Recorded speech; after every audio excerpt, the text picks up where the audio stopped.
E aí galerinha, tudo bem com vocês? Aqui quem fala é a Chalinski, sejam todos muito bem-vindos a mais um episódio solo do Chaliscast. E o tema de hoje é Lésbica Desfém, uma linha do tempo. E aqui a gente vai trazer vivências e processos e transformações que a gente passa depois que a gente sai do armário. Então ao longo do nosso amadurecimento enquanto mulheres lésbicas na sociedade, a gente começa a perceber várias questões bem problemáticas, inclusive dentro do meio lésbico. E é isso que eu vou estar trazendo aqui. Se você veio aqui procurando questões familiares, saindo do armário, eu recomendo pra você o episódio número 2 do Chaliscast, que é Quebrando o Armário. Lá eu conto como é que foi o meu processo com a minha família e as minhas transformações a partir de então. E antes de tudo eu vou explicar pra vocês o que é desfém. Desfém vem de desfeminilizada, é o termo correto para você chamar uma mulher que não performa feminilidade. Não é uma lésbica masculina, ela é uma lésbica desfém, desfeminilizada. Ao longo do episódio, se em algum momento eu me referir a mais masculina ou mais feminina, é entre muitas aspas, e isso é só pra facilitar a nossa comunicação ou a construção da ideia que eu estiver tendo naquele momento, beleza?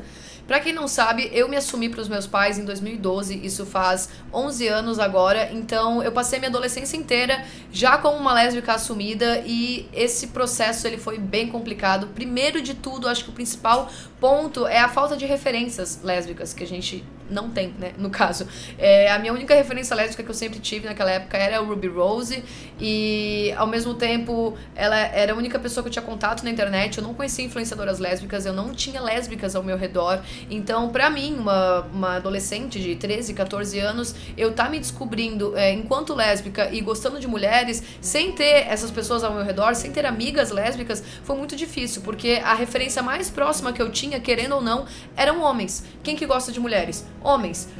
Quem que as mulheres se atraem? Homens. Ao meu redor tudo era isso. Então, quanto mais eu pudesse ser e parecer um homem, mais eu poderia ter sucesso em conseguir ficar com as mulheres, no caso, porque era disso que elas gostavam. Então eu tentei muito me aproximar de atitudes masculinas, de homens no geral e dessa convivência, assim, mais masculina, até com ideias machistas, inclusive, na minha formação, porque eu achava que esse era o caminho correto. E até eu conseguir desconstruir isso dentro de mim, levaram anos, na verdade. E dentro desses anos que levaram pra desconstruir essa ideia, eu cheguei a questionar meu gênero. Já achei que eu era um homem trans por mais ou menos uns 2 anos da minha vida, eu achei que em algum momento eu iria transicionar de gênero, até eu entender que isso não tem nada a ver com a minha sexualidade, que gênero é uma coisa, sexualidade é outra, e que eu sou uma mulher lésbica.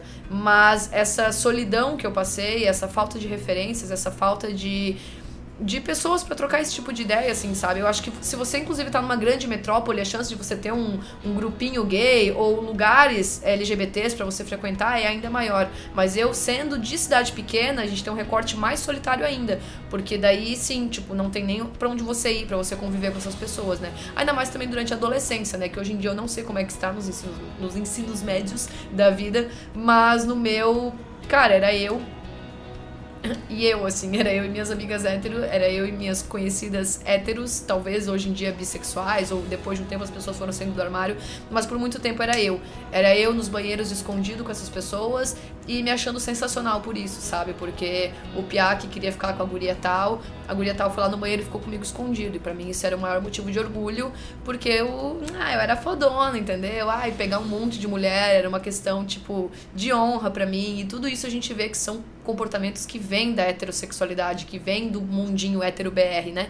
Hétero-mundial, no caso. Mas agora, aprofundando um pouco, né, dos tópicos que eu trouxe aqui, a questão de eu questionar se eu sou trans ou não, isso simplesmente é um reflexo da sociedade que nos coloca em caixinhas, onde se você não for totalmente feminina, então automaticamente você já quer ser um homem, você já está do outro lado. Se você não é A, você é B, se você não é preto, é branco. Então a gente fica colocando tudo em caixinhas de 8 ou 80, e essas rotulações, no geral, confundem a cabeça de um adolescente tentando se descobrir, sabe? Então pra mim, se eu não gostava de usar vestido e saia e eu queria usar terno, pronto, isso já significava que eu podia ser um homem trans. E até eu ter um entendimento de que não tem nada a ver uma coisa com a outra, demorou. E tem gente que talvez não entenda isso e acabe transicionando, sendo que de fato a pessoa talvez nem era trans, depois destransicione. São problemáticas aqui, não é a minha vivência no caso, mas eu tive um pé ali na transexualidade bem forte, eu sei todo o processo, eu vi tudo que eu precisava ver pra transicionar, e no fim das contas eu não transicionei. Foi quando eu ganhei um cargo de Miss Simpatia do estado de Santa Catarina, E eu tive que representar uma ordem para mulheres, né? E ser, no caso, uma mulher por mais um ano, pelo menos. E ali eu desconstruí várias questões dentro de mim e percebi que esse não era o caminho que eu queria seguir, que eu não era uma pessoa trans e que, na verdade, eu era, assim, uma mulher lésbica que não performa a feminilidade. Mas até eu ter esse entendimento, foram vários processos bem solitários e bem dolorosos. E você questiona a sua existência num geral, né? Você pensa, meu Deus, será que tem lugar pra mim na sociedade? Será que eu posso ser assim, exatamente como eu sou? Ou eu vou ter que me transformar naquilo, sabe? E aqui eu estou falando de vivências lésbicas, tá? Eu não quero que venham homens trans aqui questionar o meu discurso, porque eu estou falando de uma vivência que eu tive e questões que eu tive, sabe? Então, se eu tivesse transicionado naquela época, talvez eu teria destransicionado anos depois. Não dá pra saber. E isso, inclusive, eu correlaciono com o quê? No momento que eu saí do armário e eu queria tanto afirmar a minha sexualidade pro mundo inteiro, então eu era o mais masculina possível. Se você for ver fotos minhas, eu vou tentar colocar aqui na imagem pra quem tá me assistindo, fotos minhas de uns anos atrás, a minha postura, a minha expressão no olhar, as roupas que eu usava, era tudo mais largo, era tudo mais masculino, entre aspas, né? Era tudo muito mais desfeminilizado do que hoje em dia. E eu vejo que isso vem muito do teu processo de confiança na tua sexualidade, porque a partir do momento que eu já era lésbica há anos, eu não precisava mais afirmar isso pra ninguém, eu simplesmente comecei a me feminilizar de novo com algumas coisas que eu gostava, sabe? Nunca deixei de fazer a unha do meu pé. Hoje em dia eu sou uma pessoa que eu uso cropped, eu uso brinco, eu uso anel, joia. Eram coisas que eu me negava a usar e até a experimentar uma época atrás, porque eu tinha que afirmar de alguma forma essa sexualidade, assim. Eu tinha que... Era como se fosse um cartão de visitas meu, assim. Hoje em dia eu não me importo de usar um cropped, de usar brinco, maquiagem, enfim.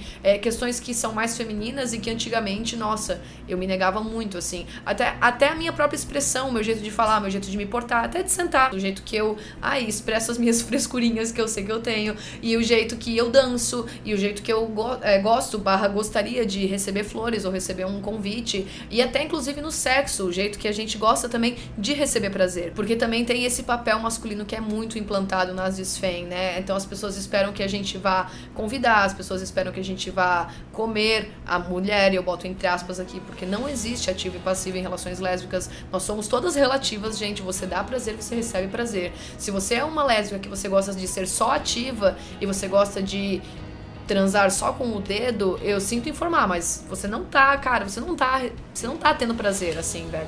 Tipo, sim, é prazeroso, etc, dá prazer pra outra pessoa, mas você não vai gozar assim.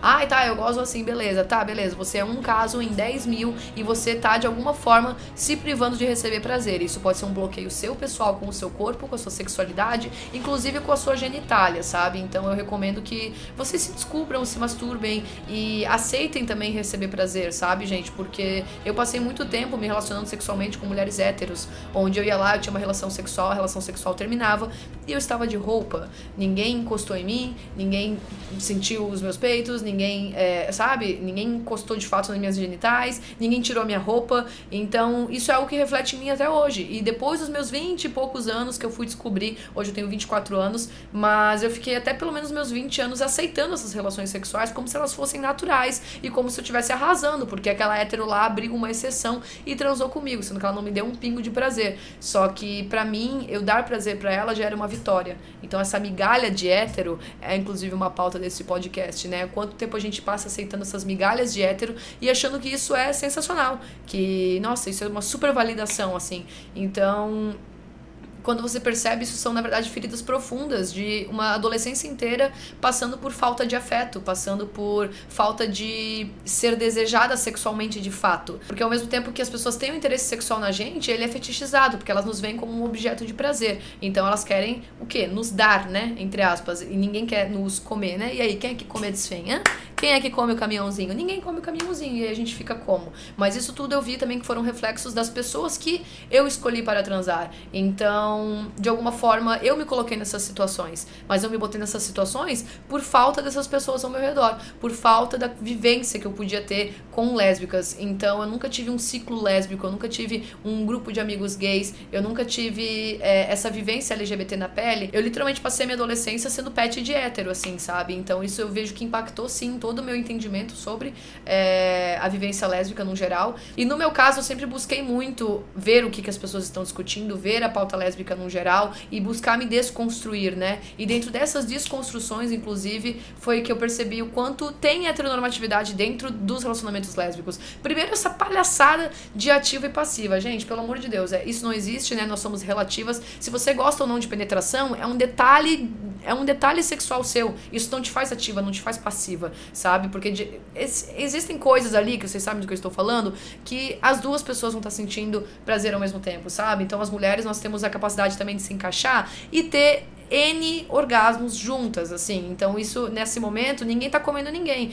Tá as duas pessoas transando e sendo relativas, assim, né? Então o prazer, ele é mútuo. E pra mim, qualquer relação sexual deveria ter esse prazer mútuo, né? Mas essa questão de ativa e passiva vem de uma heteronormatividade, é muito forte também no meio gay, e nas lésbicas nós não devemos reproduzir isso, porque não faz sentido nenhum, assim. Outro padrão heteronormativo é a desfém, que sempre quer ficar com a patricinha. Então a gente vê muito por aí a desfém com a de cabelo comprido, que isso, semioticamente falando, é um relacionamento hétero, porque nós somos como se fosse o homem da relação, enquanto a mulher, ela é a mulher da relação. Então a gente tem uma passabilidade, inclusive. Eu nunca levei muitos olhares negativos na rua por andar de mão dada com as minhas namoradas, porque elas eram sempre muito femininas. Então isso, de certa forma, tem uma passabilidade na sociedade. As pessoas, elas aceitam mais visualmente. Agora, se são duas mulheres femininas ou duas mulheres, entre aspas, masculinas, desfeminilizadas, a gente já não vê a mesma reação. Aí a gente já vê o estranhamento, daí a gente já vê a galera questionando, não gostando muito, porque daí não faz sentido na cabeça deles, né? Nesse pensamento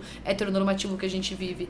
Então, da mesma forma que pra sociedade funciona assim, pra gente também funciona assim. Porque eu tô condicionada a me atrair por esse tipo de mulher, automaticamente. E da onde que vem isso? Eu não sei. Da onde é que vem o padrão de beleza? A gente não sabe. Ele só é imposto pela gente a partir das nossas vivências, das nossas referências dentro da sociedade, né? Então, foi só no ano passado que foi a primeira vez que eu consegui olhar pra uma mulher desfém e não ter uma rixa com ela e pensar, nossa, na real que ela é bem gata, na real que eu beijaria você. Enquanto em outros momentos eu chegava e eu automaticamente não gostava, não ia com a cara, ficava meio estranhando, igual dois galos de briga, igual dois macho hétero, escroto, que fica competindo mulher como se a mulher fosse um objeto. A gente reproduzir isso dentro da comunidade lésbica é simplesmente inadmissível. Então, assim, desfãs que estiverem assistindo isso, vamos começar a se beijar em vez de se odiar? Que tal? Assim, eu acho que vai ser bem melhor pra todo mundo, sabe? Inclusive, no ano passado eu passei por uma situação onde eu tava num evento específico e já era minha hora de ir pra casa, assim, eu já era pra eu ter ido embora, mas eu não fui embora, eu fiquei lá porque tinha uma pessoa lá, hétero inclusive, que eu tinha muita atração por ela, e eu fiquei lá até o final na esperança de receber uma migalha de afeto daquela hétero, ou uma migalha de atenção, ou talvez uma chance. E no dia seguinte aquilo me afetou tão profundamente, e eu chorei muito, na verdade, no dia seguinte, e parece bobo, mas não é bobo, porque a partir dessas sensações bobas e dessas atitudes bobas, a gente percebe que na verdade são feridas que vêm lá da nossa adolescência, da nossa infância. Então, isso é algo que eu não faria mais nos dias atuais, e eu fiz isso ano passado, num processo automático, já tava meio bêbada e tal, eu me submeti àquilo e no fim não deu em nada, e no dia seguinte eu parei pra refletir do porquê que eu fiquei lá até o final, por que eu não fui pra casa sendo que eu queria ir pra casa, e isso tudo me lembrou muito da minha adolescência, da minha pré-adolescência e adolescência, onde eu me submeti a essas migalhas de afeto de pessoas héteros, porque eu queria muito ser validada, eu queria muito sentir também amor e tesão e que as pessoas sentissem atração por mim de alguma forma, e como não tinha a comunidade lésbica ao meu redor, eu tinha que de alguma forma me encaixar dentro do hétero, né, e dentro do mundo hétero eu nunca passei de um fetiche, eu nunca passei de uma experiência, de um... Tu já ficou com a Chalinska? Aí, como é que é? E aí? Uma curiosidade. E as vezes que eu fui validada mesmo foram as vezes que eu namorei, que foram as minhas namoradas, que me amaram dignamente e que, né, tivemos uma relação digna de, enfim, amor, afeto, carinho, tesão. Mas as únicas vezes que eu me senti 100% validada e amada e vista foram as vezes que eu namorei. É bem complicado a gente parar pra analisar a fundo o que isso significa dentro de nós, mas esse episódio eu quis fazer um 360 em alguns desses vários tópicos que permeiam a minha vida, que hoje em dia são pautas de terapia, que já me travaram muito na minha vida sexual atual, porque quando eu decidi que eu não ia mais me relacionar com mulher hétero, eu parei de me relacionar, porque o meu padrão, o meu padrão de comportamento é buscar uma mulher hétero, porque como eu passei minha adolescência inteira fazendo isso, é como se eu nem conseguisse sentir atração por uma mulher lésbica, porque, não sei, porque daí não tem o desafio de ser uma hétero, não tem o desafio de uma conquista egóica dentro de mim, de que, consegui ficar com essa hétero. Então, são questões que são bem difíceis de você admitir pra si mesmo, mas o quanto antes você fizer isso, antes você vai se curar e antes você vai conseguir se relacionar, mesmo que casualmente, com pessoas que te queiram de fato, que te desejem sexualmente de fato, sabe? Não só te objetifiquem assim, né?